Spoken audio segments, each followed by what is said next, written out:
Tourism நான் பண்ணும்போது எனக்கு தெரியும் இந்த விஷயம் வந்து ஒரு விஷயம் ஒன்று ஆகும், இது எனக்கு பிரச்சனை வரும்ன்றது எனக்கு தெரியும். டு யூ திங்க் தட் இதெல்லாம் வச்சு இப்போ நீங்க பார்க்கும்போது உங்க படத்துக்கு வந்த ரியாக்ஷன், உங்க படத்துக்கு வந்த ரியாக்ஷன், இல்லை எல்லாரும் படத்துக்கு வந்த ரியாக்ஷன் வச்சுட்டு ஆடியன்ஸோட மொராலிட்டின்னு ஒன்று இன்னும் ஒரு ரொம்ப ஸ்ட்ராங்கா நம்ம பார்க்க வேண்டியது இருக்கா?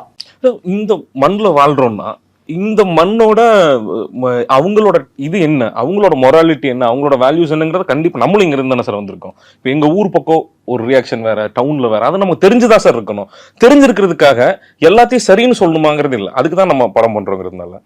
லைக் அதுல நம்ம எடுத்து சொன்னோம்னா பிரச்சனை வரும் அப்படின்னா அதுக்கு நம்ம செல்ஃப் சென்சாரும் பண்ணக்கூடாதுங்கிறது என்னோட இது. You don't need to self sensor, because அது பேச பேச பேச பேசதான் இது.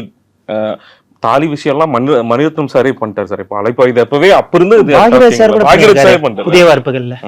ஸோ அபிஷா ஸோ எனக்கும் சேம் தான். எனக்கு லைக் இப்போ எப்படி சொல்றது, நம்ம வந்து எல்லாமே வந்து இது வந்து லைக் இப்போ அவர் சொன்ன மாதிரி நம்ம என்ன சுற்றி நடக்குதுன்றதை நம்ம தெரிஞ்சிருக்கணும், அதோட அவேர்னஸ் ஒன்று இருக்கணும். அட் த சேம் டைம் எனக்கு என்னன்னா அதை பத்தி பேசாமலும் இருக்க முடியாது. நம்ம கொஞ்சம் கொஞ்சமா அதுல இருந்து, ஏன்னா இன்னையிலேருந்து நம்ம அடுத்த நெக்ஸ்ட் ஃபியூ இயர்ஸ்க்கு தெரிஞ்சது அது இன்னும் டைலூட் ஆயிடும்ன்றதான். ஸோ அதுக்காக நம்ம பேசாம இருக்கக்கூடாது. இது ஒரு ஸ்டார்டிங் பாயிண்ட் தான். நம்ம ஐ மீன் எப்போ ஸ்டார்ட் பண்ணிட்டாங்க, நம்ம அதுக்கான ஒரு கான்ட்ரிபியூஷன் நம்ம எப்பவுமே பண்ணிக்கிட்டு தான் இருக்கணும்னு நான் நினைக்கிறேன். ஸோ எனக்கு அது வந்து நம்ம பேசவே கூடாது, இது வந்து ஓகே இது கொஞ்சம் சென்சிட்டிவான சப்ஜெக்டா இருக்கு, நம்ம இதனால தொடவே கூடாது அப்படிலாம் கிடையாது. இப்போ எனக்குமே டூரிசம் நான் பண்ணும்போது எனக்கு தெரியும் இந்த விஷயம் வந்து ஒரு விஷயம் ஒன்று ஆகும், இது எனக்கு பிரச்சனை வரும்ன்றது எனக்கு தெரியும். பட் அதுக்காக நான் வந்து இப்போ இந்த சப்ஜெக்ட் நான் தொடரேன்னா அதோட ஹிஸ்டரியை நான் அப்படியே மறைச்சிட்டு நான் பண்ண முடியாது. அது வந்து அதுக்கு நான் ஒரு ஜஸ்டிஃபிகேஷன் கொடுத்தான்றப்போ நான் ஓகே பரவாயில்ல, இதை பத்தி பேசினாலும் பரவாயில்ல, நம்ம இதற்கு சமாளிச்சுக்கலாம். ஸோ அந்த ஒரு விஷயம் தான்.